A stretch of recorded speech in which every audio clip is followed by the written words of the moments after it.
Agora deu. Bom dia a todos. Estamos iniciando o nosso bate-papo sobre cuidar de quem cuida, saúde do trabalhador. Eu gostaria de agradecer a todos que estão participando ativamente. Nossas perguntas vão ser respondidas após as apresentações. E eu queria conversar primeiro com a Simone, da Saúde do Trabalhador. Bom dia a todos. É um prazer estar aqui participando dessa atividade. Espero que vocês estejam escutando bem. Vou colocar o microfone mais próximo. Tá, né? Tá. E a ideia, então, aqui é fazer essa abordagem do trabalhador da saúde. Eu vou fazer uma apresentação mais geral, do que eu sou diretora da Divisão de Saúde do Trabalhador, do Centro de Vigilância Sanitária, e vou fazer uma apresentação mais geral do que a gente tem feito, e aí não especificamente só em relação ao trabalhador da saúde, mas em relação à saúde dos trabalhadores como um todo nesse contexto da Covid, e aí depois a gente tem uma sequência aqui de apresentações dos nossos colegas. Então, deixa eu só, colocar aqui. Tá aqui, sim. Tá aqui nesse ou tá naquele? Pronto.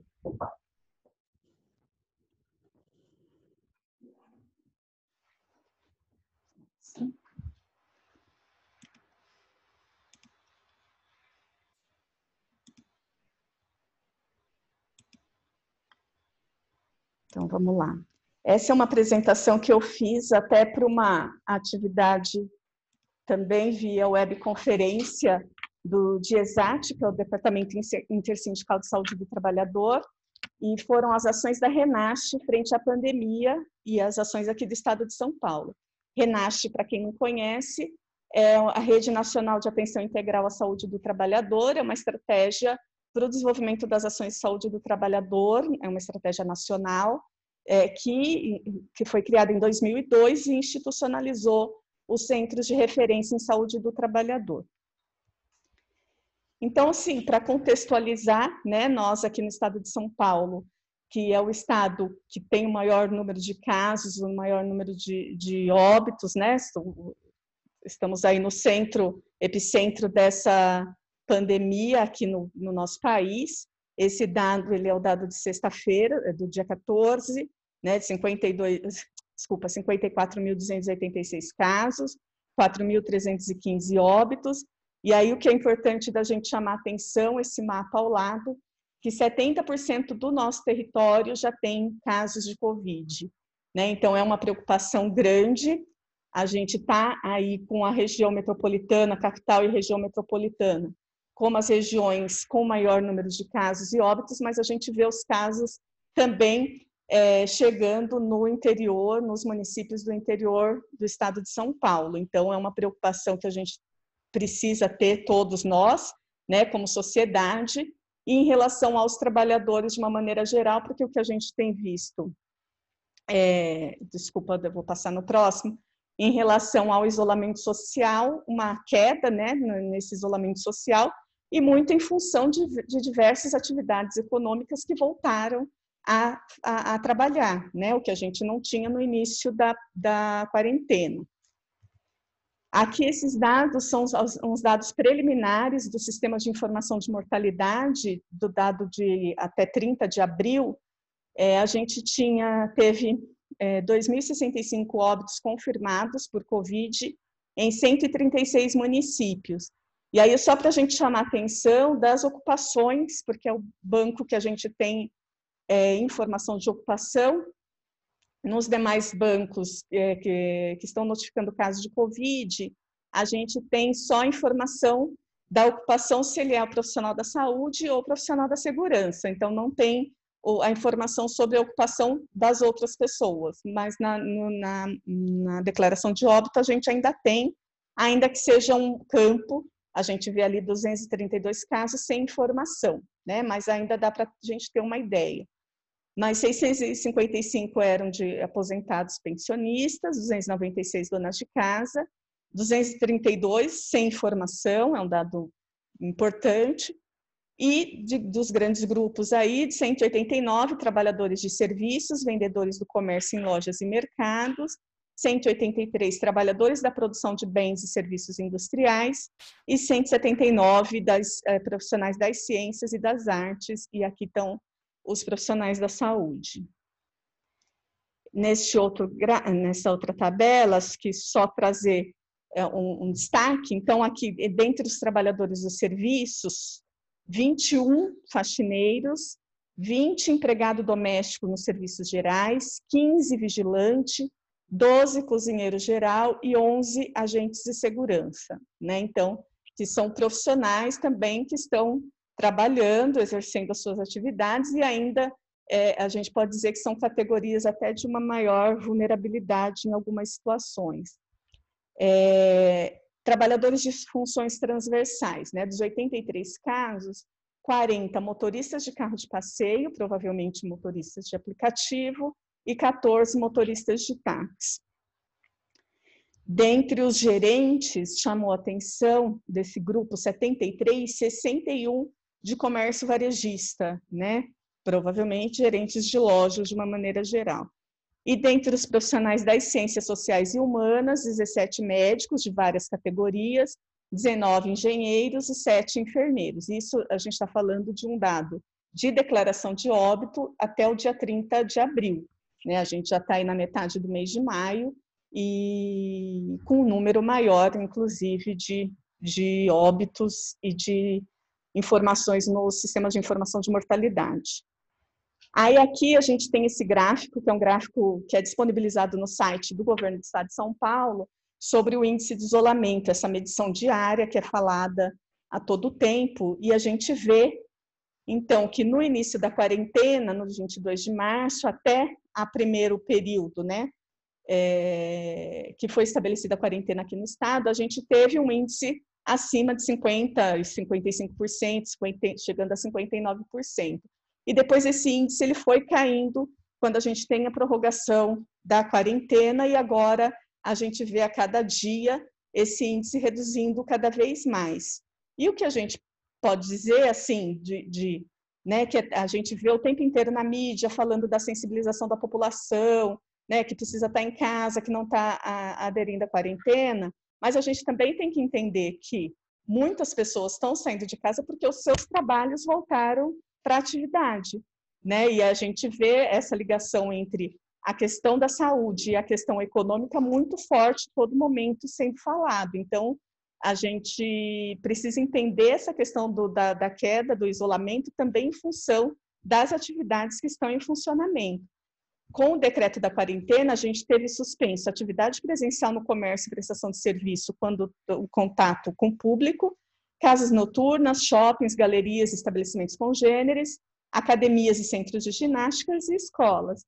Mas temos uma série de outras atividades que continuam em funcionamento, as chamadas atividades essenciais, com mudanças, é óbvio, né, na sua forma de lidar com o público. Se a gente vê bares, lanchonetes e restaurantes, só serviços de delivery, drive-thru, então sem a presença de pessoas consumindo no estabelecimento, e outras mudanças colocadas aí nos demais serviços, mas a gente tem, por exemplo, a área da indústria e construção civil, que não teve restrição, essas atividades continuaram em funcionamento desde o início da quarentena.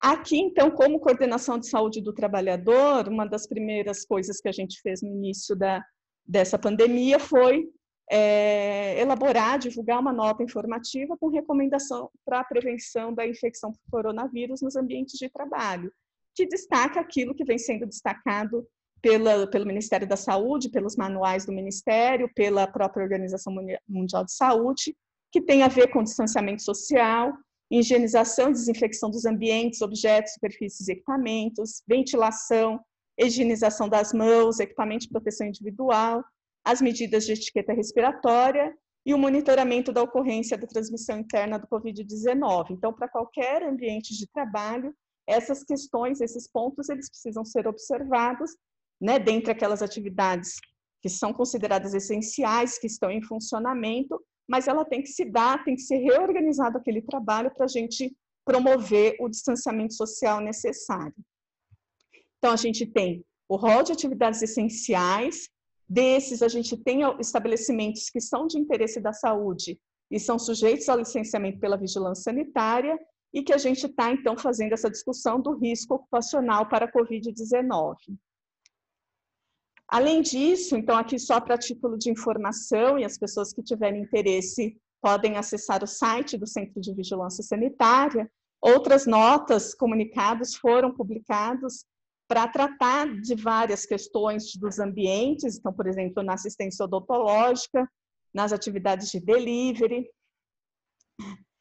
orientações quanto ao uso de saneantes e produtos de higiene, prevenção da transmissão em estabelecimento de áreas de alimentos, limpeza urbana de resíduos e serviços de saúde, na questão do manejo de corpo, né, para as atividades funerárias de uma maneira geral. Isso tem um risco importante para as pessoas, em especial para os trabalhadores que estão nesse ciclo aí do manejo do corpo, limpeza e desinfecção de espaços públicos, alojamentos de trabalhadores rurais, né? Eu disse para vocês que a atividade rural ela continua em funcionamento, inclusive no início de safra, aqui no estado de São Paulo, a atividade canavieira ela é importante, ela iniciou a safra agora mês de março, em abril, pulverização de desinfetantes em locais de trânsito intenso de pessoas, vou falar mais adiante, e orientações gerais sobre o sepultamento. Então, sobre essas atividades e também com destaque a questão dos trabalhadores nesses locais. E também vou deixar aqui na apresentação, uma série de outros documentos produzidos pelo Centro de Referência em Saúde do Trabalhador no Estado, que produziram, enfim, implementaram aí na sua área de abrangência e na sua região. A gente tem feito monitoramento, né? Então, como eu disse, a gente está ligado ao Centro de Vigilância Sanitária, e a gente faz monitoramento das inspeções registradas pelas equipes de vigilância sanitárias municipais. Esse é um dado de até 5 de maio, né, de março a 5 de maio. A gente teve 1.419 procedimentos registrados que tiveram foco na Covid em relação a essas demandas, denúncias ou ações programadas ou demandas encaminhadas de outros órgãos em 102 municípios.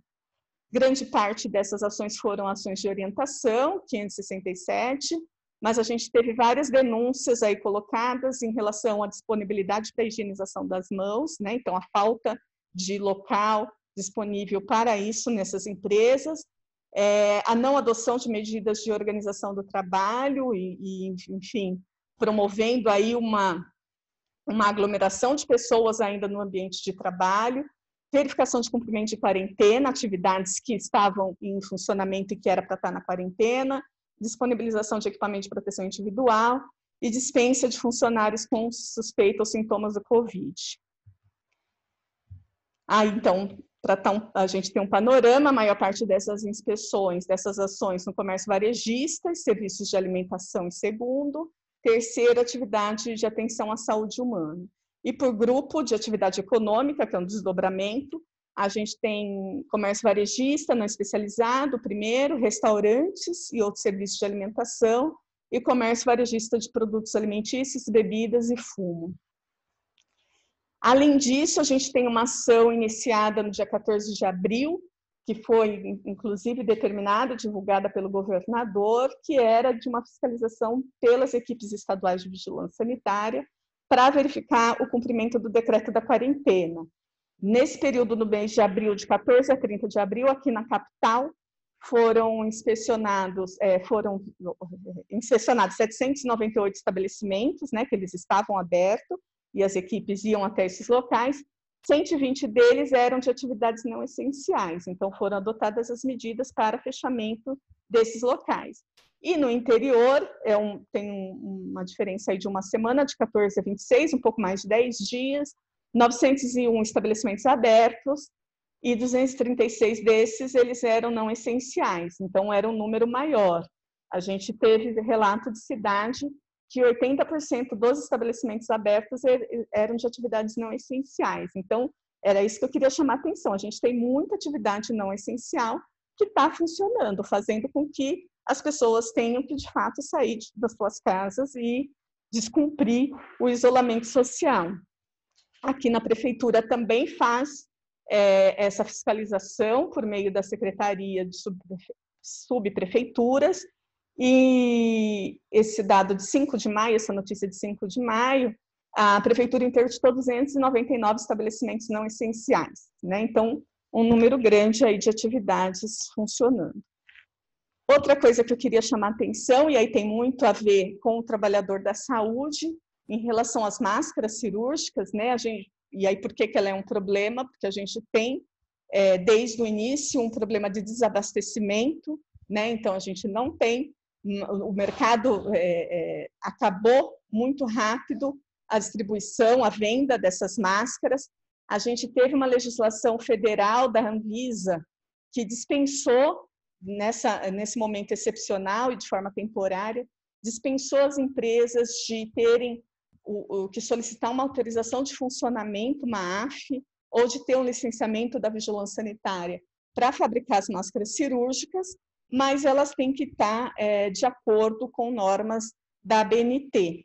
Então, ela não exige as autorizações e licenças, mas ela exige que se atenda, e tem que exigir mesmo, as normas da ABNT em relação à fabricação das máscaras.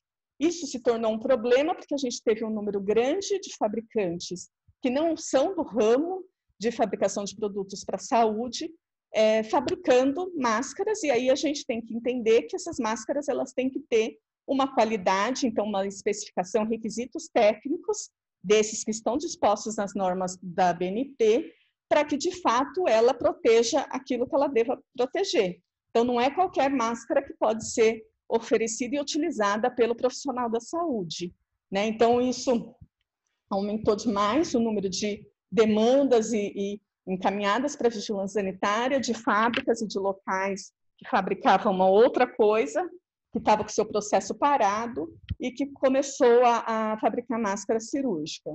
E aí o CVS, o Centro de Vigilância Sanitária, começa a implantar, então foi publicada semana passada uma resolução do secretário, implantando um sistema de cadastro e autodeclaração de atividades para enfrentamento da pandemia de Covid, e que inclui, então, o cadastramento desses estabelecimentos para fins de inspeção e de um certo controle da vigilância sanitária em relação à produção, especialmente das máscaras, dos aventais, que esses são os mais demandados para a fabricação por esses outros estabelecimentos.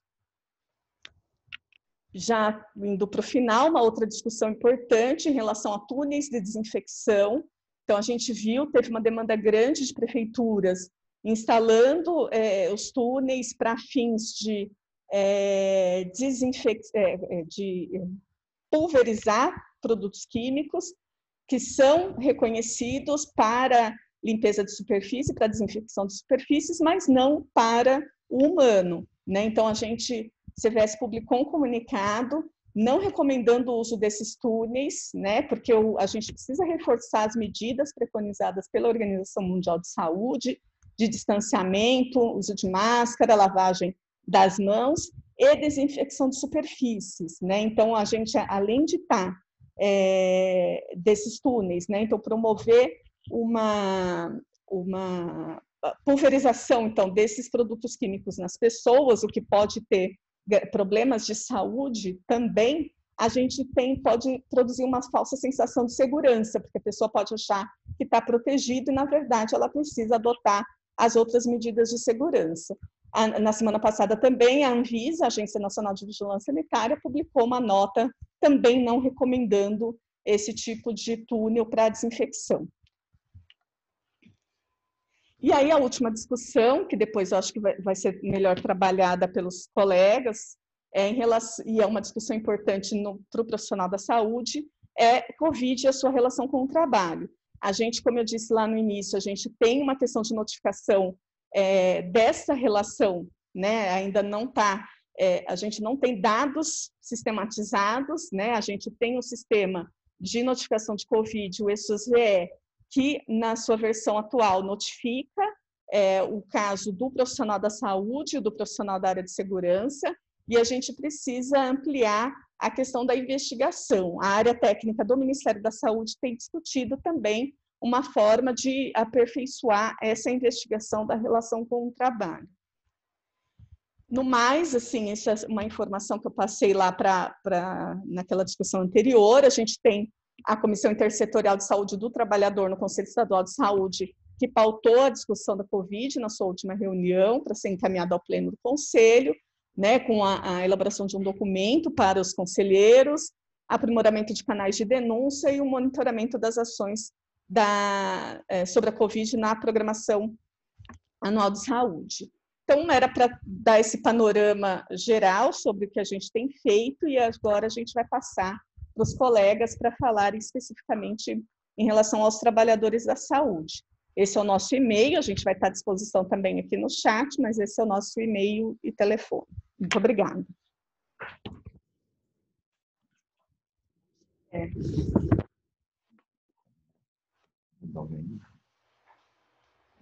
Você tem a apresentação, Marcelo? Agora eu vou chamar o engenheiro Marcelo. Médico, você é médico. Nada. Médico do trabalho, não, desculpa, que é o Luciano que é engenheiro. Nós temos vários profissionais hoje. Marcelo, médico, também trabalha no Centro de Vigilância Sanitária, na Divisão de Saúde do Trabalhador. Eu perdi aqui o Zoom. Ajuda aqui. Nós estamos colocando as apresentações. Todos os questionamentos nós vamos responder todos no final. Então, se quem tiver dúvidas, por favor, faça a pergunta por escrito para que a gente consiga fazer a seleção, que prontamente responderemos. Você dá uma canseira. Dá, é porque a gente respira e inspira. Isso é ótimo.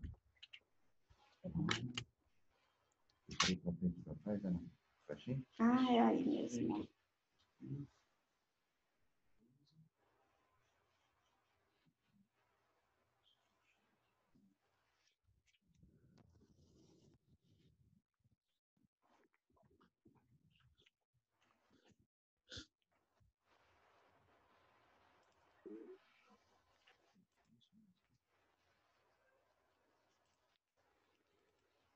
Aí mesmo, botei ali no coisa. No de lá, no de lá.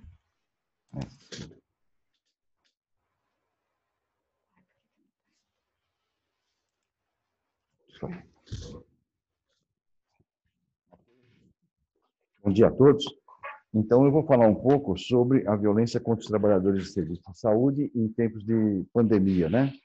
A ideia foi falar sobre determinantes e algumas soluções, propostas de soluções, né? Sempre lembrando que todos nós estamos aprendendo com essa situação, que é nova para todo mundo, né? E muitas das soluções propostas, às vezes, não se mostram eficazes e têm que ser reformuladas, né? Mas, de qualquer maneira, considerando o estado da arte atual, né, nós vamos tentar propor alguma coisa. Inicialmente, eu gostaria de estar recordando, né, a questão da violência, né, certo? Que, na realidade, ela tem a ver com o uso da força física ou verbal, enfim, várias formas de se agir, né, se comportar com relação às pessoas, seja em sociedade, seja nas relações de trabalho, e que, de uma certa forma, pode impactar, inclusive, na saúde das pessoas, né? Com sofrimento, dano psicológico, desenvolvimento prejudicado, enfim, uma série de impactos, né? Em decorrência desse comportamento de violência, né?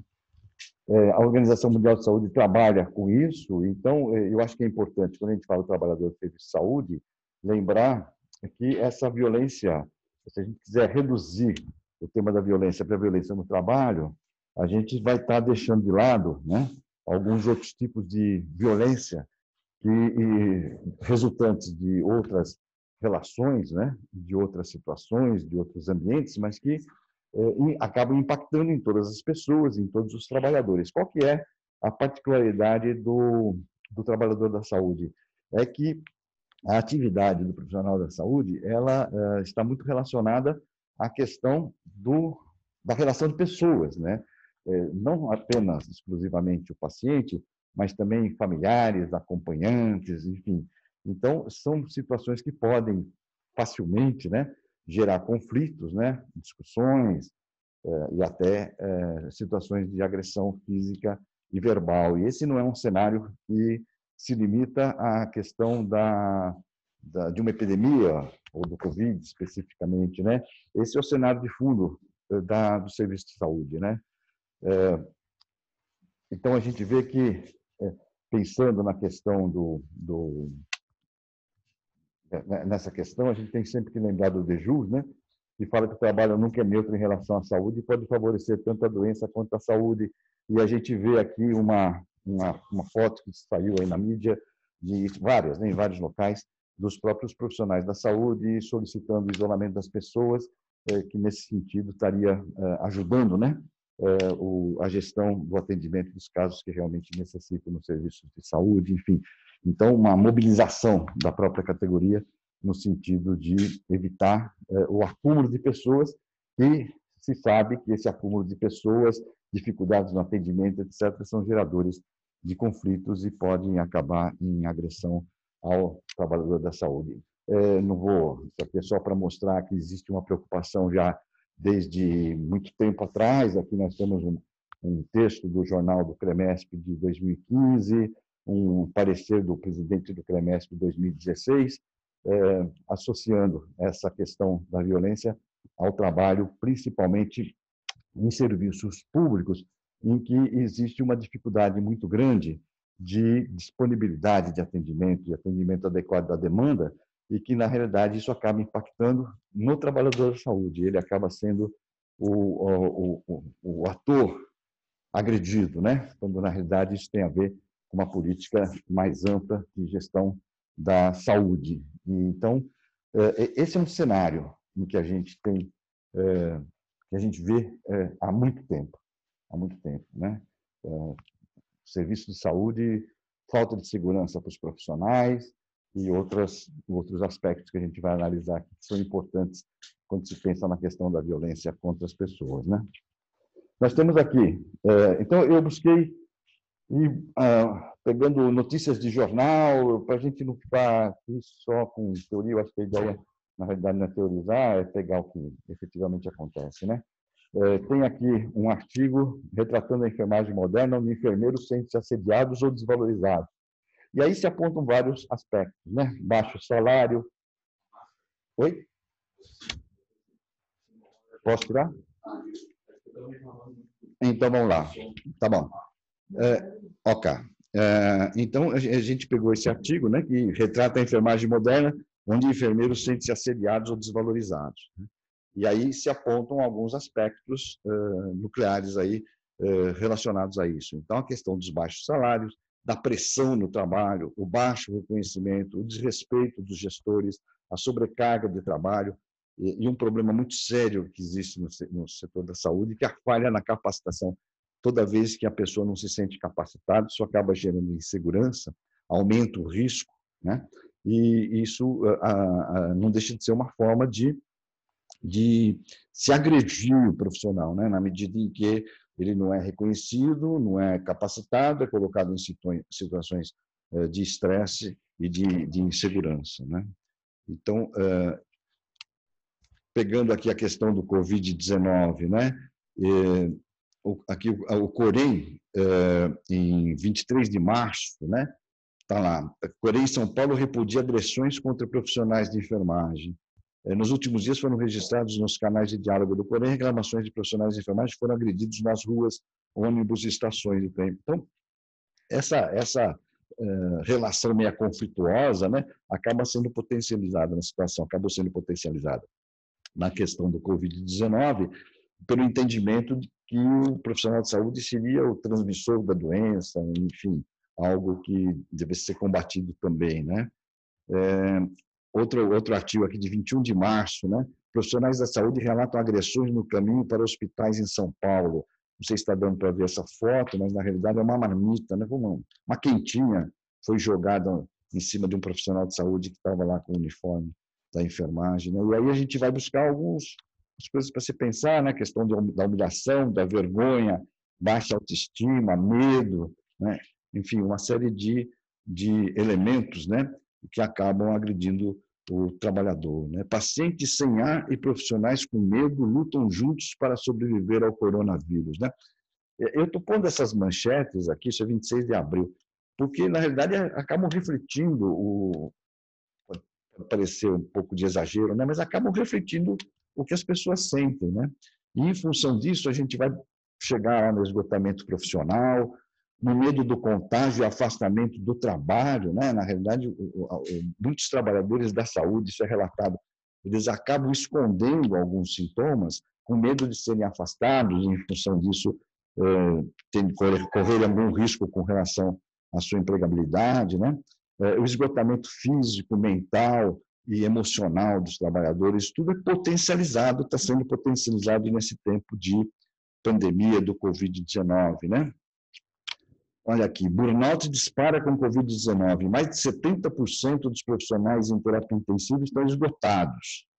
A pesquisa com usuários verificados na plataforma Braille mostra que esse índice aumentou 12% em relação à mesma pesquisa realizada antes da epidemia. Isso é de 10 de maio passado.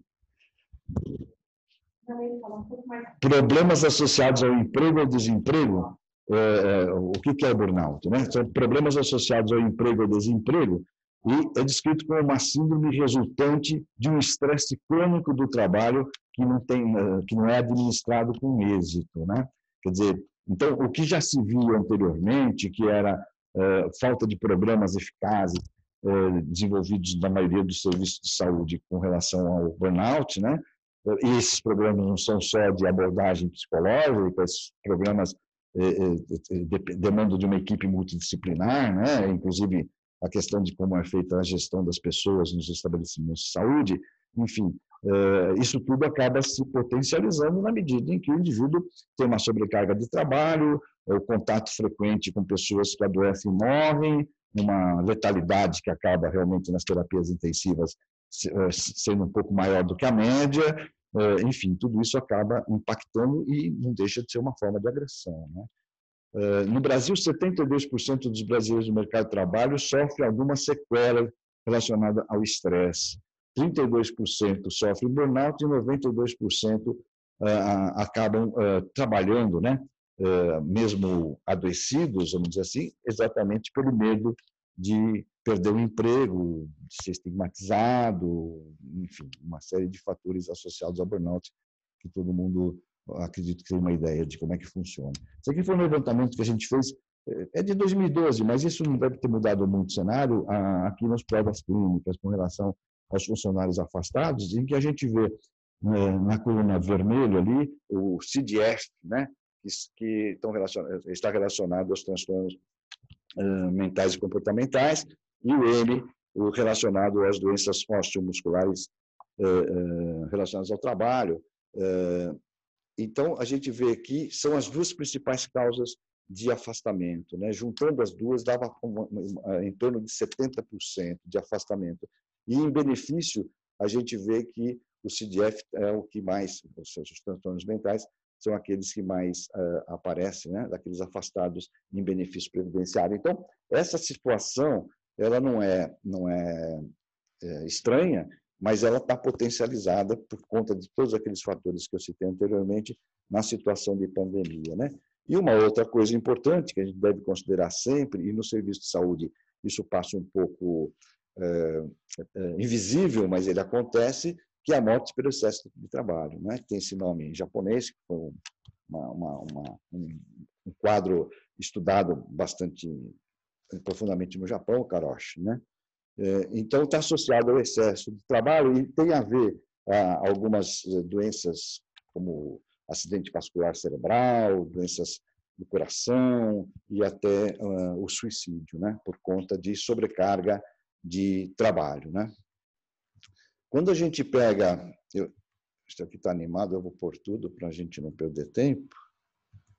Quando a gente vai entender com relação ao burnout em profissional da saúde, né, a gente acaba formando, e o indivíduo acaba não se afastando, então se forma um círculo de prejuízo aí, né, muito grande, e que vai agravando cada vez mais essa situação do burnout. Mas aqui o que eu queria mostrar mais é que, em decorrência disso, a gente tem transtornos mentais em até 12% em profissionais da saúde, né?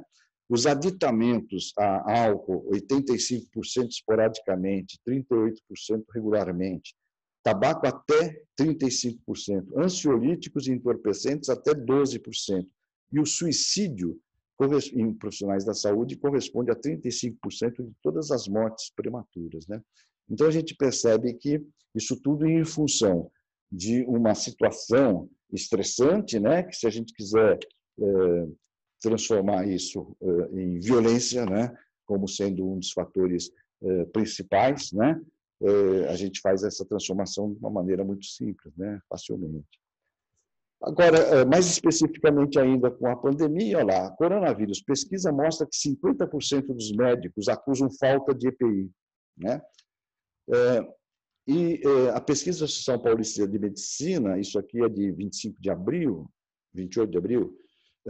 pesquisa da Associação Paulista de Medicina mostra que 50% dos médicos que atuam no combate contra o Covid-19 enfrentam no local de trabalho a falta de equipamentos de proteção, né? Um relato, assim, hoje falta um item, amanhã falta o outro, as instituições estão tentando suprir essas falhas, mas às vezes é difícil encontrar o item adequado e onde comprá-lo, às vezes a entrega não se faz com rapidez esperada. Então, a gente imaginando um profissional de saúde que precisa sair da casa dele, ir para o trabalho, enfrentar um agente com essa capacidade de infectar, que o corona demonstra, né? Sem EPI adequado, sem EPI suficiente, né? Eu não tenho uma outra forma de classificar isso, né? Como fora do termo agressão, quer dizer, é agressivo efetivamente. E, por outro lado, a gente mostra que, isso é um dado do dia 12 de maio, levantamento aponta a morte de 98 enfermeiros por Covid-19 em um mês, né? Então, o levantamento do Conselho Federal de Enfermagem revela que entre 5 de abril e 5 de maio, o número de enfermeiros afastados do trabalho pelo novo coronavírus aumentou 48 vezes, saltando de 230 casos suspeitos e confirmados para 11 mil. O relatório aponta ainda que as mortes triplicaram no período, para 98 óbitos nesse mês. Estado de São Paulo e Rio de Janeiro lideram o ranking, né? Então, mais isso, né? Quer dizer, ainda o fato de ter que vir trabalhar, né? Não pode, depende do emprego para seu sustento, não contar com o fornecimento de equipamentos de proteção adequados e enxergar que, em função disso, existem profissionais morrendo e se afastando do trabalho, eu acho que esse cenário fica bem claro, né? Potencializado pela situação do Covid. Tem esse artigo de 15 de maio, aqui, importação de máscaras da China.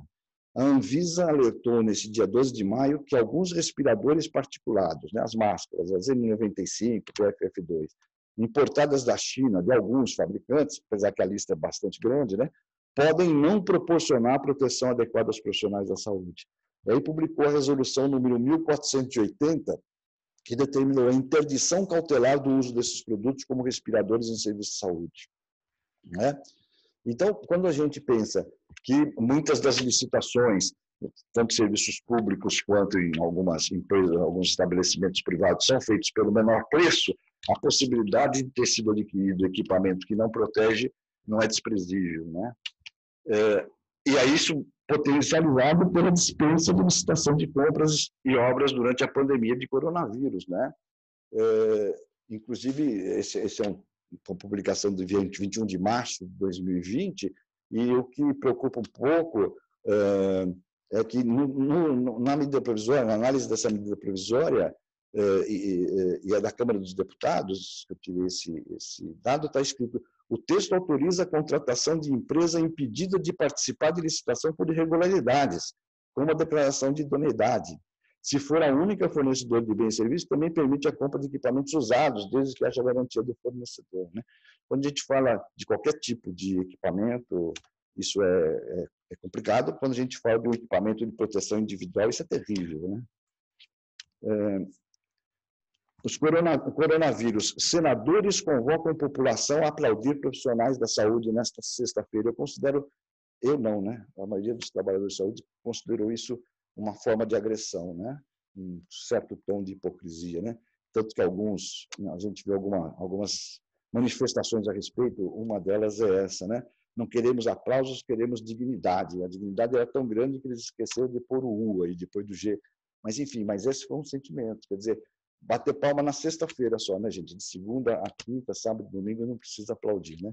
Mas, na realidade, o que se precisaria ter sido feito, até antes dessa pandemia, era ter olhado muito mais para o setor da saúde e muito mais para o trabalhador da saúde, coisa que, infelizmente, não era feita, né? Bom, o que a gente pode estar pensando para prevenir, né? Tem algumas ferramentas clássicas, que são os programas de qualidade de vida, né? Formação de redes de conversação, troca de conhecimento, reconhecimento social, que a gente viu ali como sendo um dos fatores determinantes, né? Isso é clássico, isso é o básico, né? Isso é o fundamental. E um programa de saúde mental. No caso dos trabalhadores de serviço de saúde, o programa de saúde mental ele é muito importante, né? Para prevenir burnout, enfim, e para poder dar um pouco de estrutura para que esse profissional lide de uma maneira um pouco melhor, com menos sofrimento, com mais clareza, um maior entendimento com as situações de vida, de morte, que fazem parte do dia a dia do trabalhador de hospitais, principalmente, pronto-socorros, resgate, etc., né? Eles precisam de um apoio, isso é indispensável, um apoio psicológico, né? A informação, nunca a informação foi tão importante quanto numa situação de pandemia, né? Porque existem muitas fake news, muitos exageros, enfim, e o trabalhador da saúde está também exposto a isso. Então, nunca foi tão importante a informação para o trabalhador de saúde do que nesse momento. Alguns outros aspectos que são fundamentais, porque a gente não pode ficar só na questão da qualidade de vida, nem só na questão só esses sós, todos entre aspas, né?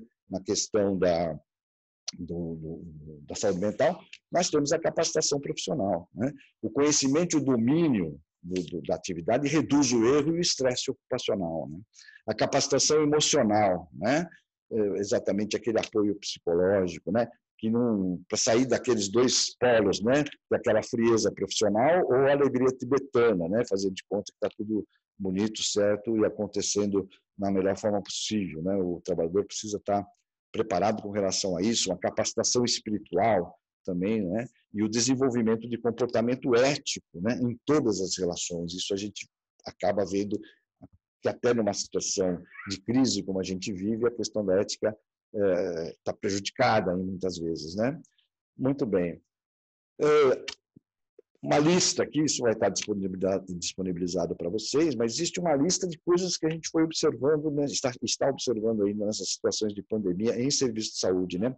Primeiro, a proatividade na identificação dos riscos ambientais, quer dizer, aquela gestão do risco ocupacional que tem que ser feita sempre para qualquer tipo de atividade. No caso de um agente biológico, principalmente o SARS-CoV-2, que tem suas características próprias, ele tem que ser implementado e acentuado e ser a ordem do dia, né?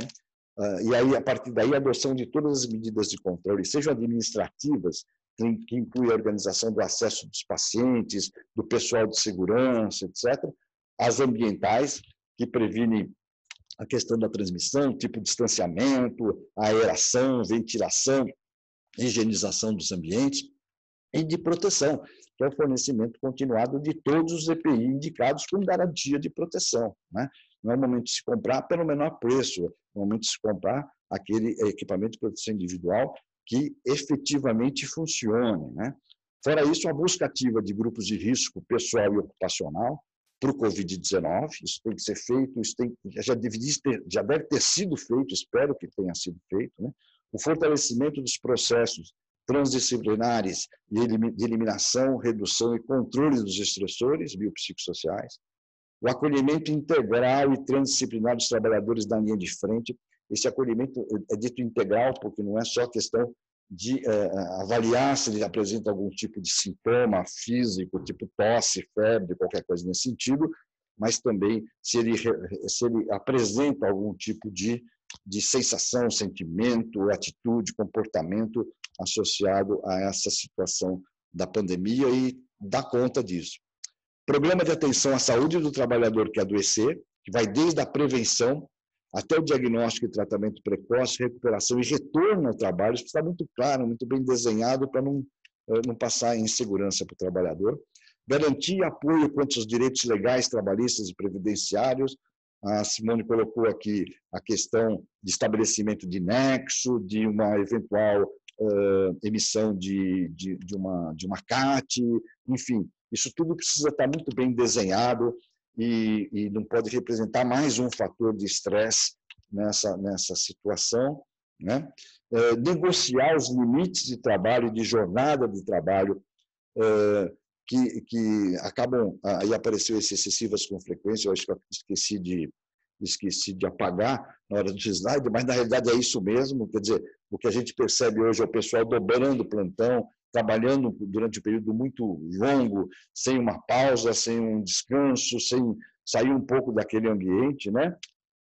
Garantir alimentação e hidratação adequada, né? Uma outra coisa importante, a gente vê às vezes alguns posts de alguns serviços de saúde, o pessoal recebendo caixa de pizza, né?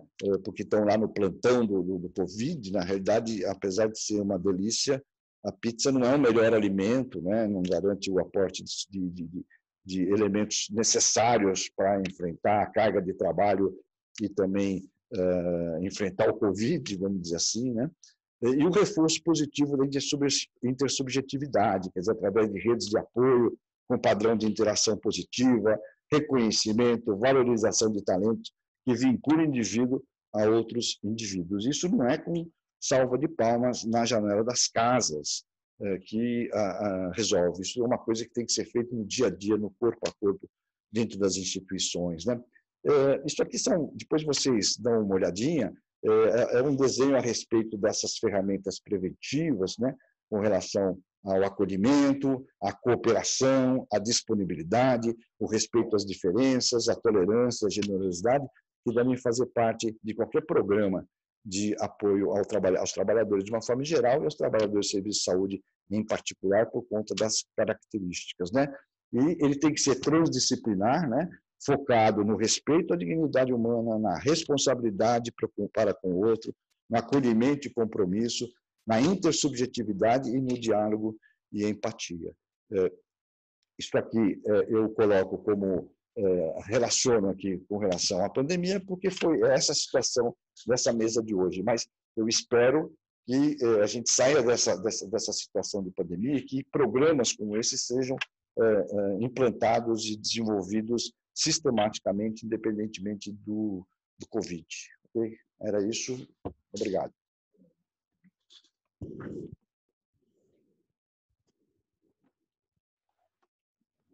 Muito obrigada, doutor Marcelo. Não tem nem palavras, né, gente? Excelente a apresentação. Acho que abre os olhos da gente para olhar a saúde do trabalhador como uma coisa de extrema importância, né? Todos fazemos parte desse grupo, né? Em história de pandemia, é um grupo vulnerável e de risco, né? Para todos os pontos que o doutor Marcelo acabou apontando. Agora a gente vai ter a doutora Carolina, da saúde mental, também colocando alguns aspectos para a gente e para ampliar nossa discussão. Não, porque eu vou acho que tá...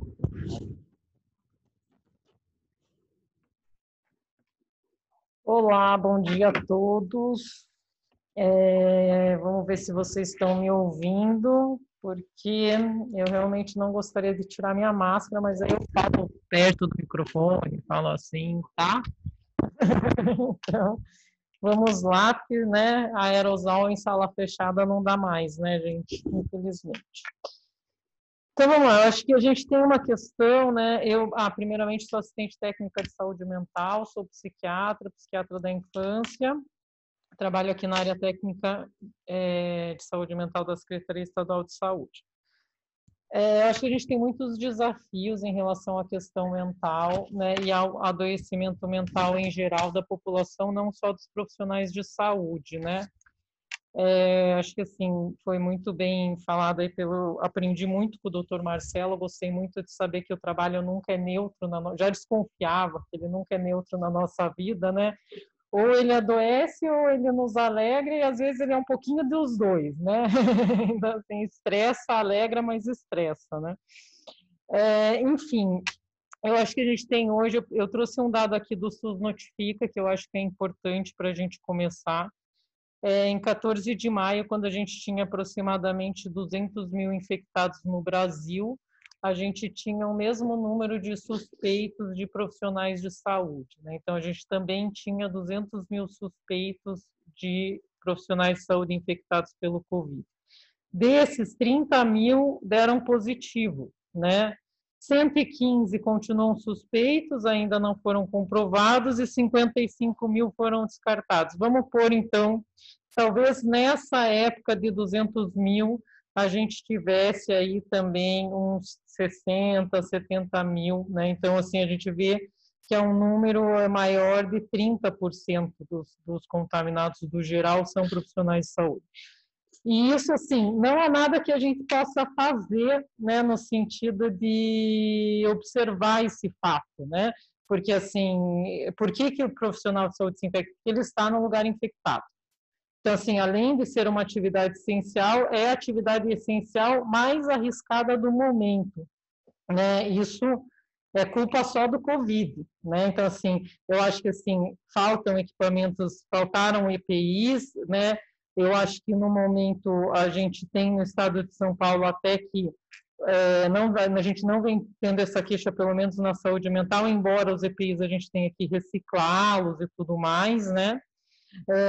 Enfim, e desses dados dos infectados, então, desses 30 mil, a gente tinha 34 de técnicos de enfermagem, 17% de enfermeiros e 13% de médicos e 5% de recepcionistas, que às vezes a gente esquece, os recepcionistas, os que trabalham nas terceirizadas dos serviços de limpeza, né? Porque a gente fala profissionais de saúde, toda vez que eu falar profissional de saúde, eu estou englobando também o administrativo, tá?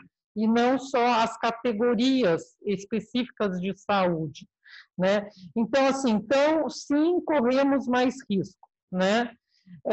E outra questão, também somos os grandes transmissores, né? É por isso que a população tem ficado com preconceito em relação a gente, não quer ficar, né, se você sai de branco na rua, ninguém vai querer sentar do teu lado, quer ter lugar no ônibus, senta, vai abrir vários em volta de você, né? As pessoas não querem estar perto da gente, né? E não querem estar perto da gente porque nós de fato, somos grandes vetores. E eu estou falando isso, pessoal, principalmente para a gente se conscientizar de fato disso, né? Veja, né? Dr. Marcelo correu risco de vida aqui fazendo a reunião hoje. Ele tirou a máscara. Por quê? Porque a gente está no estúdio, é tudo fechado. E a gente acaba né, a nossa, né, intenção de ajudar, né? Por que ele fez isso? Porque não estavam ouvindo ele, né? Então, assim, a gente acaba, às vezes, aumentando a nossa chance de risco, e depende de nós esse cuidado. Então, o que eu quero dizer? Eu acho que, assim, uma estratégia massiva que deve ser feita é a educação do profissional de saúde, a conscientização do seu risco de transmissibilidade para os outros.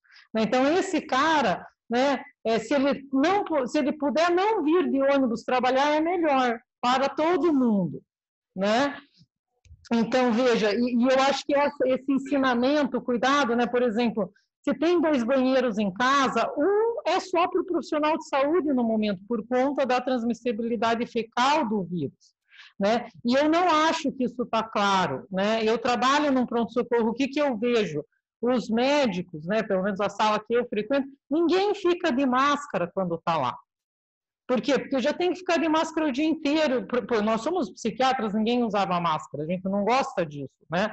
Então, assim, Agora tem que ficar de máscara. Então, quando eu estou lá no meu conforto, eu estou sem máscara. Eu estou descansando. Não, é para você, para todo mundo, né? E eu não acho que isso está claro, de fato, sabe? E eu acho isso bastante problemático, porque eu acho que a gente fica também transmitindo de um para os, né, para nós mesmos. Nós também nos contaminamos mais, porque a gente também está estressado por conta de tudo, todo mundo está estressado, a gente está mais estressado porque a gente tem mais risco do que todo mundo. E esse medo, ele é real, né? E veja, gente, quem está estressado, assim como o doutor Marcelo apontou, 70% dos profissionais de UTI estão estressados. Então, quando você está estressado, você não pensa direito. Né? É mais difícil para você resolver um problema simples da sua vida, às vezes. É mais difícil para você escolher, quero comer pastel de queijo ou de carne. Fica ali, mas qual será? Né? Porque o pensamento da pessoa estressada, ele se diferencia. Né? Ela tem menos habilidade quando ela está estressada. Então, veja, dá conta de todos os protocolos de prevenção. Quando você está estressado, é muito mais difícil. Né? Eu, por exemplo, esses dias cheguei do hospital e entrei de casa de tênis, quase morri. Por quê? Porque daí você entra de casa de tênis, tem que passar cândida, na casa inteira é um saco, daí você chega cansado, tudo que você queria já chegar em casa, daí você entrou de tênis, daí você fala, meu Deus, entrei de tênis, segura os gatos, passa cândida, né? Então, assim, é uma chatice, assim mesmo, assim, né? Então, assim, estou aqui até para compartilhar com vocês, não sei se a gente tem usuários diretos, né, assim, profissionais à frente, mas até para compartilhar, porque é assim, né? E todos nós estamos passando por isso, e é difícil. E está sendo difícil para todo mundo. Mais ainda para a gente. Então, veja, e nós, como profissionais de saúde, nós já somos de maior risco, né? Para algumas questões de saúde mental, né? Por exemplo, o uso de substâncias. Os profissionais que mais usam, na categoria profissional que mais usa substância no Brasil são os profissionais de saúde. A categoria profissional que mais se mata no Brasil são os profissionais de saúde, né? E na pandemia, já se sabe, por outras pandemias, por aprendizados prévios que pessoas tiveram, né, historicamente com outras pandemias, que essas duas condições elas pioram. Então, o uso de substância piora e o suicídio aumenta, né? Então, a gente fica mais vulnerável ainda, porque a gente já era vulnerável, né? Então, agora a gente está mais vulnerável, sendo profissional de maior risco, sendo que está mais estressado, sendo que está guerreando bravamente lá na frente, né? Então, esse é um outro desafio, né? E aí a questão do burnout, sim, estamos todos estressados, de fato. E veja, não é uma coisa assim, porque você não está dando conta, né? Não, é porque é uma coisa que ninguém está dando conta, né? Então, porque assim, o medo é muito grande, né? Porque é uma doença também muito trágica, né? Então, o que acontece? Então, das pessoas que estão no front, né? Pode ser que 80% delas se contaminem. Então, das pessoas de UTI, 80% dos profissionais irão se contaminar. E isso, eles serão rodados. Então, eu tenho que ter uma... Então, esse vai ficar 15 dias, aquele sai, o outro volta. Então, assim, já é um problema para gerir uma equipe, porque as pessoas estarão sendo afastadas o tempo inteiro, né? E um problema, então, de gestão e também de trabalho em equipe. Né? Por quê? Porque daí o que acontece? Daí uma hora é o teu colega que está ali entubado. Por quê? Porque nossos colegas estão também adoecendo. Não necessariamente sendo entubados, mas estão. Tem colegas nossos que morreram já. Né? Tem colegas que você não sabe, e daí como você vive com a perspectiva assim, quando que vai ser eu? Quando que eu vou adoecer? Porque eu vou adoecer. Por exemplo, eu tenho esse conflito em mim. Eu não tenho dúvidas. Quando será? Eu só tenho dúvida de quando vai ser, né? E aí eu rezo, né? Até rezar, tá rezando agora. Eu rezo para que eu não tenha um quadro grave, né? Mas então veja como é vulnerável, e aí é todo dia, né? Então estamos angustiados, estamos pensando, preocupado. Quem que tinha preocupação? Eu fiquei anos acho, pensando, será que eu vou morrer esse ano? Não pensava isso, entendeu? Então, agora a gente pensa, será que vou ser eu? Será que vai ser comigo que vai dar errado? Puta, tomara que não. Será que eu vou passar para alguém da minha família? Né? E se essa pessoa morrer, como é que eu vou ficar? Né? Então, mas é tudo muito trágico, né? E num momento que estamos muito estressados já, né? Então, assim, tendo, né, cuidado, além da somatização, né? E daí você pensou com falta de ar, vai lá e põe um oxímetro, não, tá tudo bem, né? Então, veja, e aí esse burnout, né, nesse momento, assim, ele é compreensível, né? Assim, é esperado que isso aconteça, né? Estranho é quem está vivendo tudo isso e está felizão, falando, mais um dia de trabalho, Covid, vamos lá, né? Daí é estranho, né? Porque não é esperada essa animação, assim, nesse momento, né? Então, assim, e aí então, assim, precisamos medicar todas as pessoas que estão estressadas? É o caso de remédio, né? Eu acho que não, porque eu acho justamente que assim, precisamos nos adaptar a essa situação extremamente difícil, né? E que eu vejo nossos colegas assim, não vejo pessoas desistindo, é muito bonito, né? Isso nesse momento, que eu vejo que está todo mundo lá, né? Acho que teve pessoas que ficaram muito assustadas nas primeiras 2 semanas, a gente teve um grande afastamento, né, que a gente fez encontros e discursos, a gente estava tendo um afastamento nas primeiras, que depois não houve mais por estresse agudo, então depois as pessoas parece que absorveram aquele impacto das primeiras 2 semanas, isolamento e tal, todo mundo se assustou, foram ver e falaram, não, dá, né, acho que até já vai para um monte de gente pega e tá aí, né, então assim, dá, mas é muito trágico, então assim, e a questão que a gente tem agora então a gente tem que trabalhar para cuidar desse adoecimento mental que tem com a pandemia, então assim, tem gente que não vai pegar Covid, mas vai adoecer, né, nesse campo mental, porque o Covid também traz esse adoecimento, né? Então, a gente tem que cuidar e prevenir para esses casos não se cronifiquem, para que isso não venha a se tornar um quadro de ansiedade generalizada, de estresse pós-traumático, né, de coisas desse tipo, né? Lidar, por exemplo, com essa coisa das pessoas terem medo da gente. Então, hoje, antigamente, né, 1 mês, 2 meses atrás, quando o paciente chegava no hospital, ele se sentia cuidado pelo médico. Hoje, por exemplo, o que a gente vem tendo de casos, por exemplo, que chamam a psiquiatria, pelo menos aqui no Hospital das Clínicas, né? Casos de pessoas que estão desconfiadas que os médicos estão num complô contra elas, querendo matar elas. Por quê? Porque o adoecimento do Covid, ele também é atípico. Então, quando você adoecia, né, quando você adoece de outra coisa, e antes, você entrava no hospital, você recebia visita, bombonzinho, florzinho. Agora, você entra no hospital, não pode ver mais ninguém. Você só vai ver quando você sair, se você sair. Você não vê ninguém. Né? Então, assim, e o médico não deixa você sair de lá de jeito nenhum. Você fala, mas eu tô bem. Não, mas tem que ficar aqui, senhor. Porque você também não pode sair. Porque você está com Covid, não pode sair espalhando Covid por aí. Então, tem um desconforto, entende? A gente também está num lugar, embora a gente esteja cuidando, tem pessoas que não estão se sentindo cuidados, né? Isso é uma outra questão, porque também, né, a gente também tem que lidar com esses rompantes aí. E aí a gente tem outra questão do profissional de saúde, os afastamentos, né? Porque a gente tem profissional de saúde sendo afastado Covid positivo, os suspeitos, isso eu acho que está acontecendo bem, se está suspeito ou está positivo, já afasta, né? Os afastamentos por estresse e os afastamentos de grupo de risco, né, que a gente tem muitos profissionais de saúde também em grupo de risco. Então, assim, a gente tem menos gente trabalhando.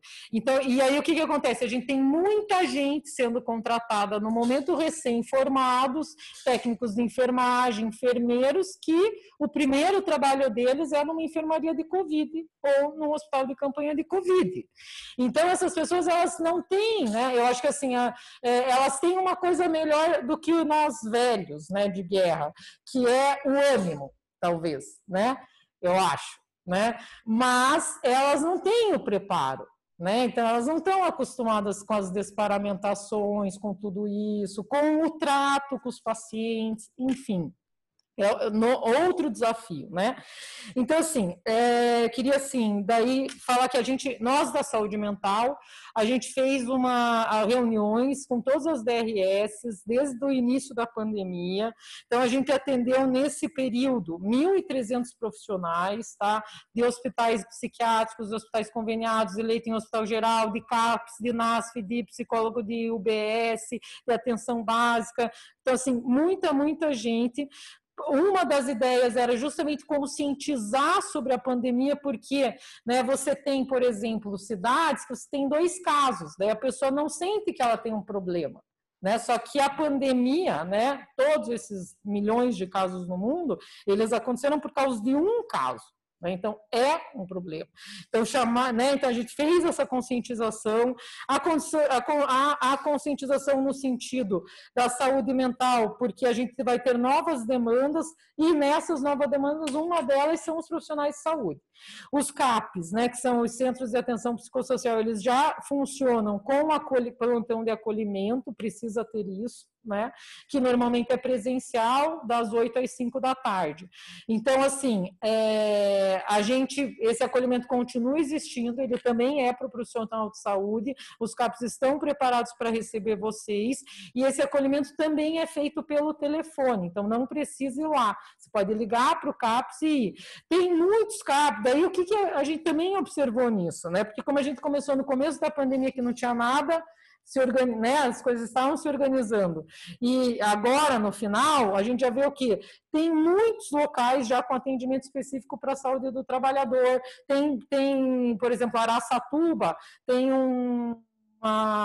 psicólogo hotline das 7 às 10 da noite, todos de segunda a sexta-feira, para atender profissional. O que a gente observa? Não tem tido procura. Então, abriu-se os serviços, tem a linha de atendimento em todos os municípios praticamente, né? Porém, não se busca esse serviço. Pode ser por uma questão de divulgação, e aí a gente começou a perceber isso, a gente foi trabalhando com os serviços deles se articularem com o Sereste, porque a gente entende que o Sereste ele é muito mais próximo do profissional de saúde, o profissional de saúde ele não é um usuário do CAPS, né, de base, então talvez, então eu venho aqui na reunião hoje convidar vocês do Sereste para vocês também fazerem ativamente uma busca pelos CAPS da região, para vocês organizarem um trabalho dos profissionais, porque eles têm essa disponibilidade, né? Até porque, por enquanto, houve um esvaziamento dos serviços de saúde mental que agora estão voltando a ter procura, porque ficaram 50 dias, né, praticamente sem procura, e agora isso está voltando, tá? Então, isso já acontece, tem iniciativa. Então, hoje, o que a gente vê? Tem muita fornecimento de escuta para o profissional de saúde, de apoio emocional, porque a gente acha que é isso que precisa. Algumas unidades daí, de acordo com a demanda, elas vão se organizar para, de repente, ter encontros pelo Zoom, né? Então, você junta 10 profissionais, daí você faz um grupo terapêutico breve, de terapia breve, orientativo, né? Que a gente considera que é isso que é a questão, porque o que é? Hoje, o que a gente está pensando, o que é o atendimento do profissional nesse momento da pandemia, né? É o atendimento comum a todos nós, né? Que eu falei, você se identificou, você falou, é bem assim mesmo, né? Estamos estressados. Então, assim, é isso, né? Ah, mas eu tenho problema com meu marido. Não é isso agora. Então, esse atendimento, né? Ele como que a gente vai lidar com isso? Né? Com esse medo, né? Mas aí pescamos nesse grupo que tem pessoas que estão com muitos problemas na vida. Aí essa pessoa, ela é pescada, ela é identificada, e ela vai receber um tratamento específico para ela em outras questões, né? Então isso já está acontecendo. Acho que precisa melhorar a divulgação. Sim, posso passar. E uma outra questão que a gente tem que, veja, gente, daí isso é uma questão que é bem problemática, porque esses serviços de atendimento ao profissional, principalmente do front, ele obviamente, de maior aderência, quanto o profissional psicólogo, o profissional técnico, ele está presencialmente no serviço. Então, por exemplo, tem um hospital geral, tem um psicólogo, esse psicólogo ele já está trabalhando lá, então ele já é contaminado, entre aspas, e ele está atendendo as pessoas. Isso é os programas que têm melhor aderência. Porém, nesse momento, né, talvez você não possa dar o melhor, porque, né, colocar um profissional, por exemplo, do CAPS dentro de um PS é você pôr em risco esse profissional do CAPS. Então, é igual a classificação dos remédios, né? Então, o melhor é o profissional estar lá. A partir do momento que tem um risco, que é outro profissional que não se contaminaria se contaminar, ele deixa de ser o melhor e ele passa a ser o segundo melhor, né? E aí o melhor passa a ser o atendimento à distância. E aí um outro desafio da pandemia, que eu acho que isso vai aproximar os serviços e vai melhorar muito o nosso trabalho aqui da frente, eu acho que a gente vai sair, eu sou esperançosa nesse sentido da pandemia nos fazer mais fortes e melhores e mais organizados daqui para frente, né? Mas hoje a gente ainda tem uma resistência do profissional atender os profissionais de frente à distância, porque ninguém está acostumado com esse meio, né? Antigamente era presencial, e do profissional também se sentir confortável de ser atendido, porque ele também não gosta, mas vou falar com alguém pelo telefone, né? Não era bem isso que ele estava esperando.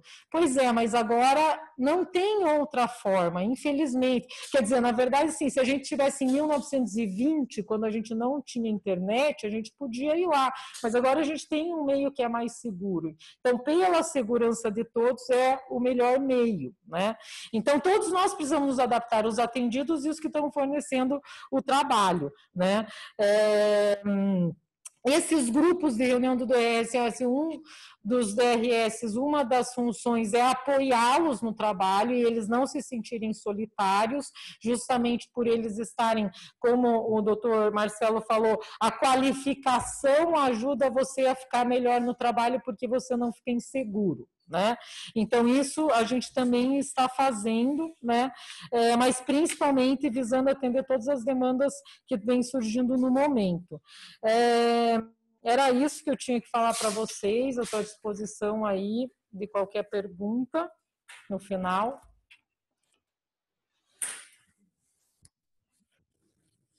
Excelente, Carol. Agora a gente tem a equipe do CRH, que vai também nos falar sobre EPIs e toda a estratégia da Coordenadoria de Recursos Humanos para essa pandemia. Marli, está nos escutando? Entrou?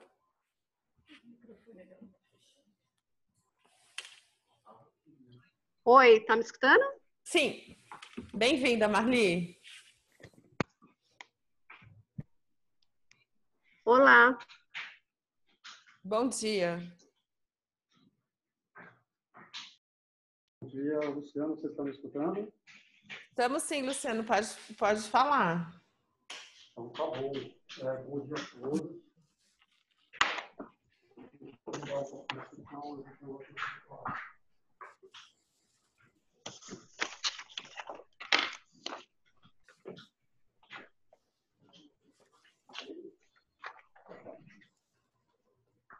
Meu nome é Luciano. Trabalhamos aqui na CRH, coordenadoria, né, de recursos humanos, aqui da Secretaria. É um tema muito importante ali, e bem relevante, né, que está sendo discutido hoje. E acredito que existem outras discussões aí mais profundas também para que isso seja... Posso ajudar ele lá? Deixa eu sair, vou ajudar ele lá. Não sei o que aconteceu. Oi? Ouvindo? A câmera, ela não tá vendo você. Estou vendo só a Marli.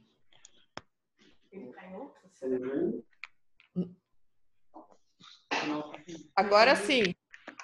A gente está me filmando aqui. É só a Marli. Isso. Agora a gente está te vendo. Marcelo, Luciano, pode continuar, por favor. Nós vimos que diante dessa pandemia também, aí, muitos outros fatos aí acabaram ampliando a relação até de segurança e saúde dos próprios funcionários, os servidores, né? E mediante até essa relação do próprio servidor aí, de algo diferente, e não estava prevista essa relação de equipamentos de proteção e como isso vai atingir esses próprios servidores, né? O intuito de tentar ajudar o pessoal desses servidores, nós tentamos aí vincular algumas questões em relação aos próprios equipamentos de proteção, tentando auxiliar numa utilização até consciente e racional de equipamentos,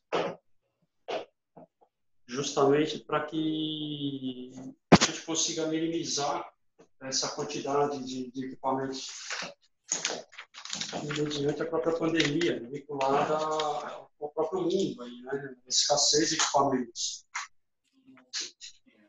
E aí, dessa forma, nós tentamos realizar uma orientação do uso responsável de equipamentos, podendo auxiliar a própria unidade em relação a essa sintonização dos ambientes, para que de repente não utilize os equipamentos aí de uma forma sem uso racional, né, mediante para o próprio local mesmo, né? Tudo bem, pessoal? Estão me vendo aí? Não, ele não está. Abre o áudio. Precisa abrir o seu áudio. Seu áudio do telefone não está aparecendo, Marcelo. Agora estão me ouvindo? Estamos usando o da Marli. Ouvindo, Silmara? Ouvindo a gente. Mas Eu vou no seu aí. está falando com o seu microfone, Marli. Então, Marcelo, muda de. Abri, está aberto. Oi, pessoal, estão me ouvindo aí?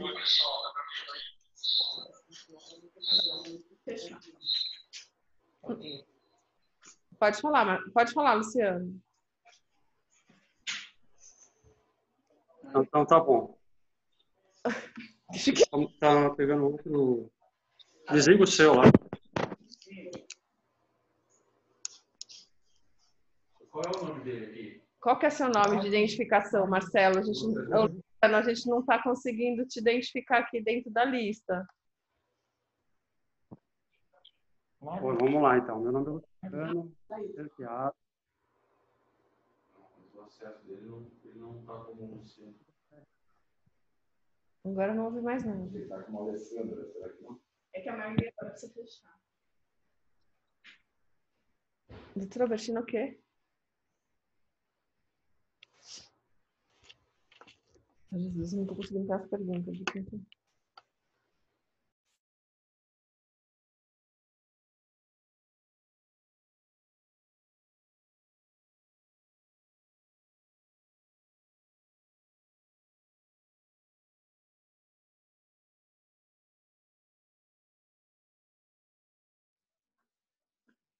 Oi? Estão me ouvindo? Sim, agora sim.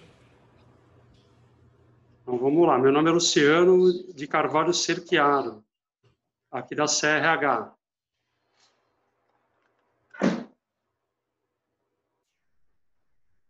Pode continuar. Então, tá bom. Então vamos lá. Eu não sei onde que vocês me ouviram, até onde me ouviram, mas vou tentar retomar um pouquinho. Essa discussão realmente é muito importante, na verdade, até mediante até esse impacto que provavelmente nós vamos ter ao longo do tempo aí, né, vinculado com essa pandemia. Aqui na CRH nós identificamos também uma necessidade de vincular algumas questões da própria orientação aos profissionais da saúde em relação ao uso dos equipamentos de proteção individual. E como teve essa escassez vinculada à pandemia, a coordenadoria entendeu junto aí informações da própria OMS, da própria OPAS, né? E tentar vincular a um uso racional dos equipamentos de proteção, justamente aí por causa do coronavírus. Nós entendemos que cada unidade, né, cada unidade hospitalar, ela tem um acesso específico vinculado à sua organização dentro da unidade, e dentro disso nós pensamos em tentar fazer essa utilização de uma forma racional para que o próprio servidor também ele fique mais confortável, entendendo que aqueles equipamentos são necessários para a proteção dele. E daí nós tentamos criar alguns procedimentos específicos para essa forma de utilização, né, e disseminação em relação ao uso de equipamento, e com capacitações junto ao CEFOR, algumas lives sobre saúde mental também. Nós estamos tentando procurar algumas outras formas para tentar ajudar o servidor da melhor forma possível, até vinculado com essa relação tanto dessa violência, né, do próprio servidor, mas também com outras questões que nós percebemos que essa pandemia, ela inicialmente teve uma visão um pouquinho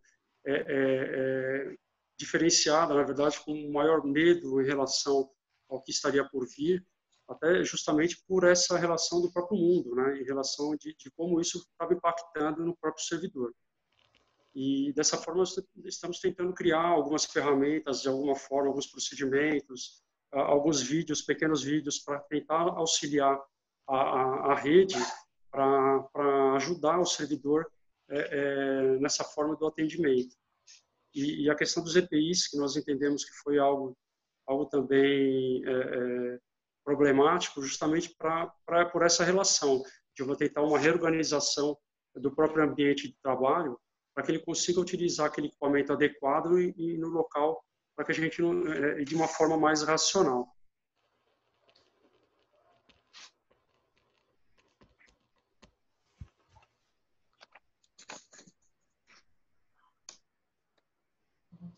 Tá bom.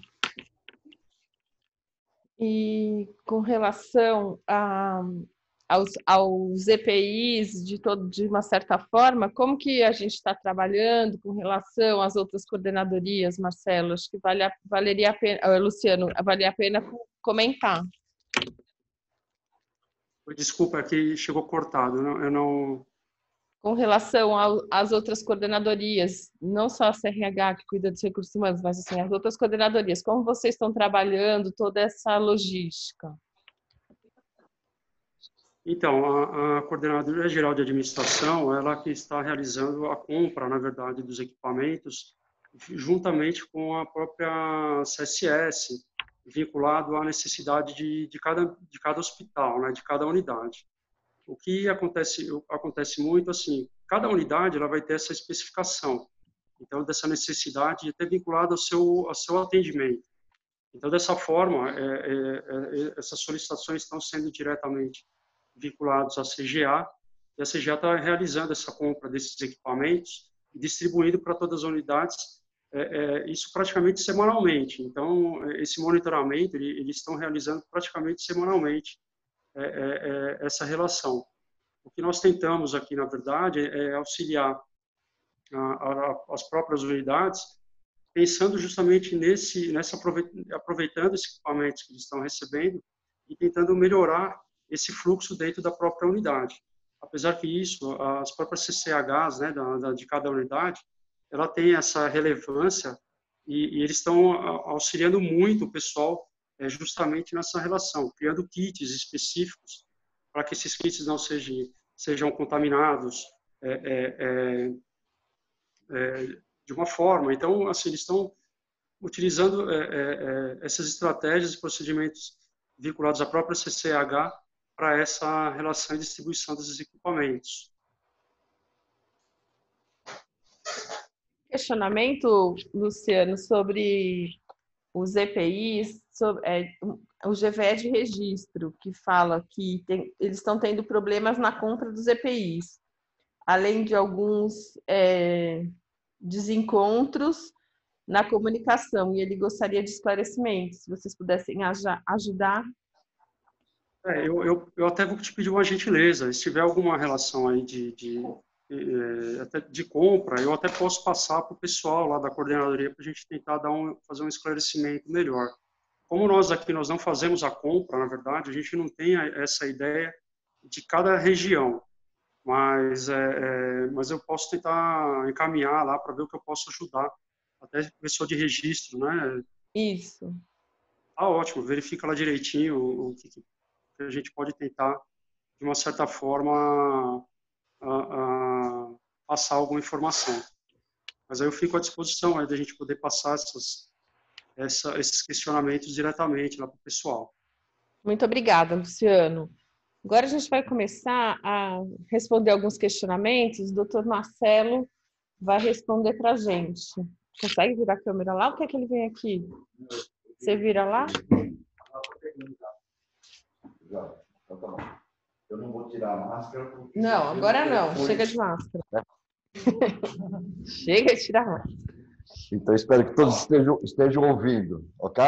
Se não tiver, aumenta um pouco o volume aí do... Bom, a primeira questão é, com tanto risco de adoecimento mental, as notificações de transtorno mental tendem a aumentar? Será difícil estabelecer o nexo causal?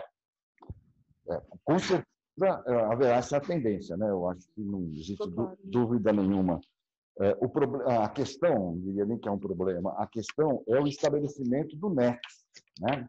Porque são duas coisas diferentes. Uma é você ter transtornos mentais, que eventualmente acontecerão na população de uma forma geral, já está acontecendo, né? Suicídio é um problema para trabalhadores de serviço de saúde, mas a gente já tem casos de suicídio em decorrência do isolamento e dessa tensão toda na população de uma forma geral. Quando a gente pensa na questão do trabalhador, a gente pensa sempre na emissão da CAT, né? De considerar aquela situação de doença como uma doença relacionada ao trabalho, e, em decorrência disso, a necessidade da emissão da CAT para garantir os direitos legais, trabalhistas, previdenciários, etc. E não só isso, né? A CAT tem uma função legal, mas ela tem uma outra função, que é a de obrigar uma investigação, e nesse processo de investigação você vai ver não conformidades e vai corrigir aquelas não conformidades para que não ocorram novos casos. Assim, de passagem, esse é o pedaço menos praticado, né? Se emite a CAT, não se investiga, não se resolve a questão, e a gente vai tendo sempre novos casos de acidentes semelhantes, doenças ocupacionais semelhantes, etc. Então, seguindo a linha de raciocínio aqui, a gente espera que dessa pandemia a gente não traga só problemas, mas traga soluções e reflexões, né?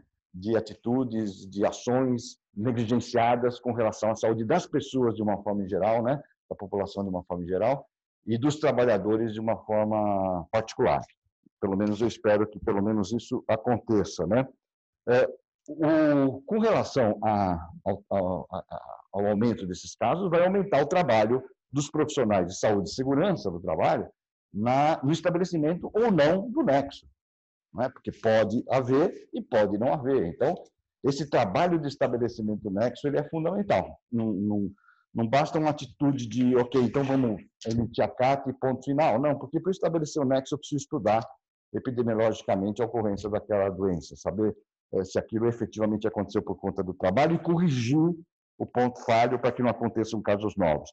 A OIT, a questão da Covid-19, ser uma doença ocupacional em determinadas atividades, e principalmente entre os trabalhadores de saúde, como foi muito bem colocado aqui, é um consenso internacional, né? Tanto a Organização Internacional do Trabalho, a Organização Mundial da Saúde, a Associação Internacional de Seguridade Social, todos eles já colocam isso como definitivo, quer dizer, estabelecido o nexo, é uma doença ocupacional e cada país aí segue a legislação deles com relação a esse tipo de situação. A OIT, particularmente, está levantando a discussão exatamente com relação aos transtornos por estresse pós-traumático, também sendo caracterizado o nexo ser uma doença ocupacional, ser considerado como uma doença ocupacional, ok? Então, com relação a essa pergunta, era que eu podia estar informando, né? A outra é, as gestantes de risco habitual deverão ser afastadas do trabalho? Bom, gestante e puérpera entrou como grupo de risco no último boletim do Ministério da Saúde, né?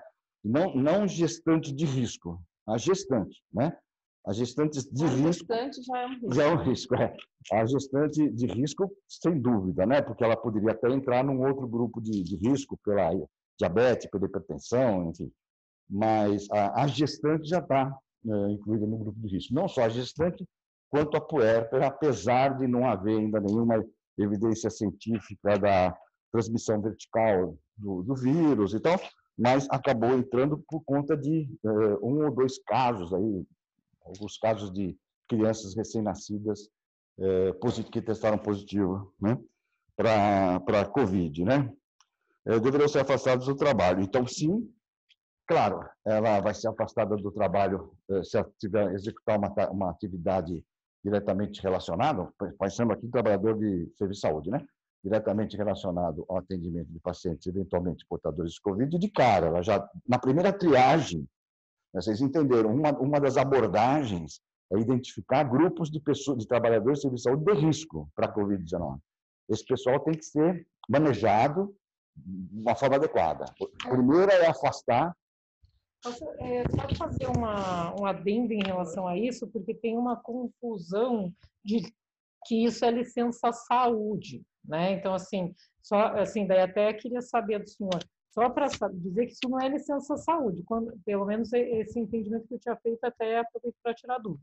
Eu entendo que quando você identifica, por exemplo, tem lá, né, minha enfermeira do CAPS tem 65 anos e é diabética, hipertensa, enfim. Preciso afastá-la. Ela vai ser afastada do trabalho presencial, ela pode fazer trabalho domiciliar. Então, que eu acho que é isso que o senhor falou, de reorganização do trabalho, né? Porque daí ela vai fazer na casa dela o trabalho que ela fazia. Por isso que, por exemplo, principalmente no serviço de saúde mental, tem muito trabalho que pode ser feito pelo telefone, por exemplo, monitoramento de caso, e mesmo teleatendimento, teleacolhimento, teletriagem, e tudo mais, né? Então, essa pessoa, ela é afastada, mas não é licença saúde, certo? Isso. Então, esse manejo, a orientação é, primeiro, tirar do foco, né? Certo?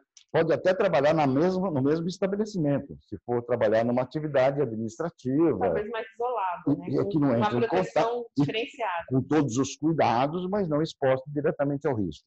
Segunda opção é do home office, né? Existe a possibilidade até dela prestar um serviço para os próprios trabalhadores adoentados, né? Que é isso que você estava dizendo, de orientação, monitoramento, televigilância, etc.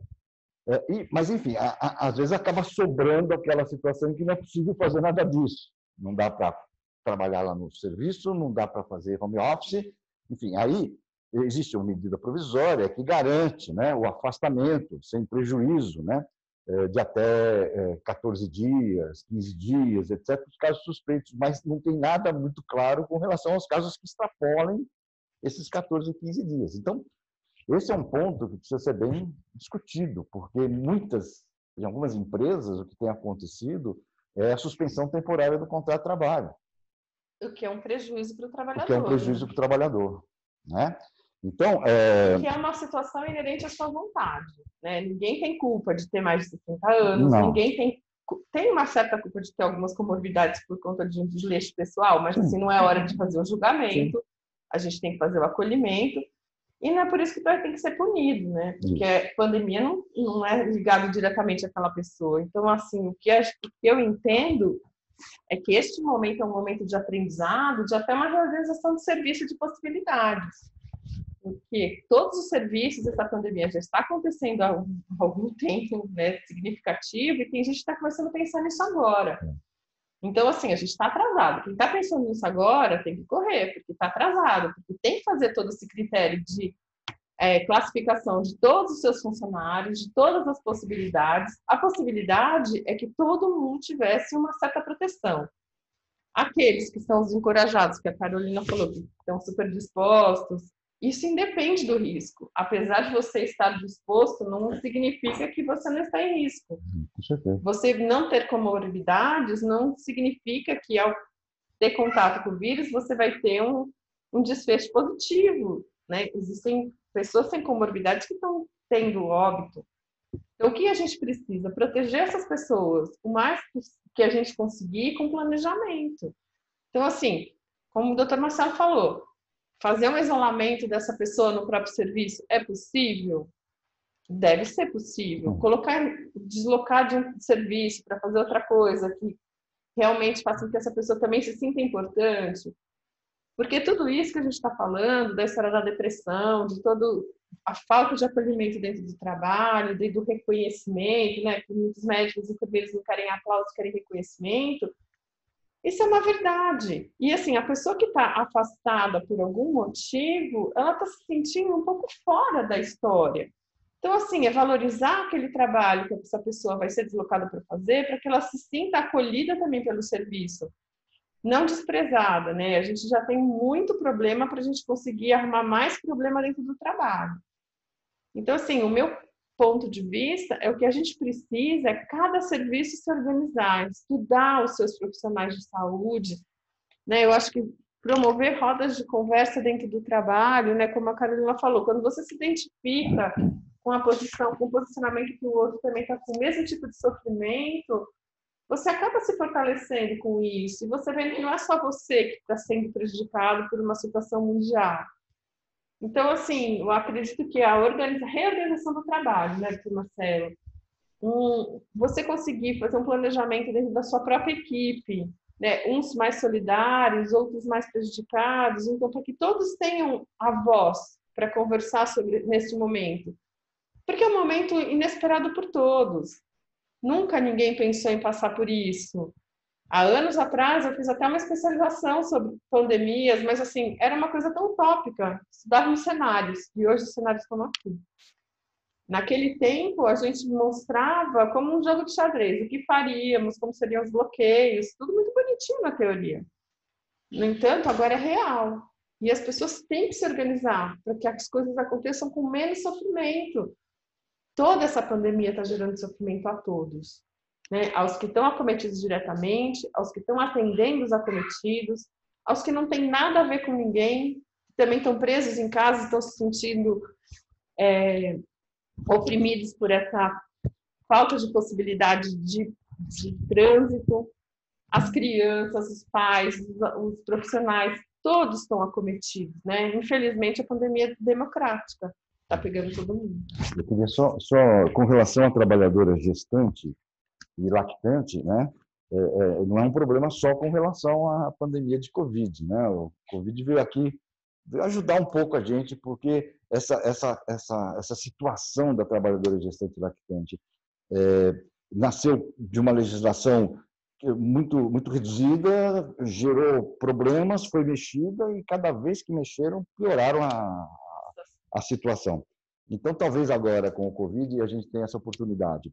E só para cacarejar um pouquinho, o ovo está sendo botado aí, né? A gente lá na divisão tem um GT já que está trabalhando há mais ou menos uns 6 meses na elaboração de uma diretriz mais técnica, mais científica com relação à gestão da saúde e da segurança da trabalhadora gestante e lactante, né? Porque também tem mais essa condição, né? Você tem, não é só a gestante, é a lactante, né? Aqui expuseram a puérpera, maravilha, já está... Você acha que seria essa lactante? Isso, exatamente. Então, eu acho que, espero, né, que essa visibilidade, né, que trouxe, assim, meio aguda, né, com relação a essas trabalhadoras, né, nos ajudem aí a gente agilizar, né, o processo da diretriz, né, e melhorar essa legislação que está meio complicada. As considerações finais, poder? Então, agora eu vou pedir as considerações finais de todo o grupo. Carolina, por favor. Ia pegar esse gancho do Dr. Marcelo na questão de lembrar, né, que não raros profissionais de saúde eles têm mais de um emprego, né, então isso além de ser mais difícil para o profissional, isso também, nesse momento, é ruim para a pandemia, porque o profissional acaba levando o vírus de um lugar para outro. Por exemplo, temos profissionais que trabalham no PS Covid e no hospital psiquiátrico, contraturno, por exemplo, né? Então, essa gestão, né? E aí não tem receita de bolo para tudo, então, embora a gente nunca tenha tido tantos protocolos na vida, acho que não tem mesmo receita de bolo, e os casos precisam ser vistos individualmente como seres humanos, né? Então, que é uma coisa que já devia existir, a gestão mais horizontalizada dentro dos serviços, mais humana, né? Como bem apontado ali pelo Dr. Marcelo, a questão do gestor ter inteligência emocional e até, digo mais, ser bem resolvido com as suas emoções, né, para que isso não apareça problemas próprios na gestão, na relação com o funcionário. Eu acho que isso é essencial, assim como reorganizar mesmo toda a necessidade. Por exemplo, hoje, você tem um trabalho que pode ser feito da casa da pessoa e a pessoa não vai um dia trabalhar, é melhor. Isso, assim, eu estou falando porque isso a gente tem a ideia, assim, se eu deixar o cara em casa, ele é vagabundo, ele não vai fazer nada. Então, falta até confiança, eu acho. A pandemia, ela traz uma certa... A gente vê como falta confiança nas pessoas para isso, né? Eu nunca vim tão pouco na secretaria e trabalhei tanto como estou trabalhando nos últimos dias, embora não tenha vindo aqui. Então, assim... eu acho que a gente precisa rever muitos conceitos. Acho que é um momento da gente se rever nos nossos papéis, na nossa situação, né? Eu queria lembrar que a pandemia, ela traz muita solidariedade, a gente tem visto por aí, mas ela também traz violência. Então, alguns de nós se tornam mais solidários, outros seres humanos sairão mais violentos depois dessa. Então, se reconheçam, né, nesse lugar e vamos tentar saber que estamos todo mundo junto, não tem chefe empregado, né? É a hora da gente se unir como um todo mundo junto fazendo a mesma coisa. Por quê? Porque nesse cenário trágico ainda a gente precisa motivar os funcionários, eles precisam estar motivados para trabalhar, o que também é difícil. Eu queria deixar aqui um telefone, tá? Que é um SOS de apoio emocional, que não é exclusivo para profissional de saúde, é para todo mundo. Tá? Vou deixar o telefone de São Paulo, capital, que é o 98863-0550. É uma linha de escuta, tá? E no interior de São Paulo é o 19...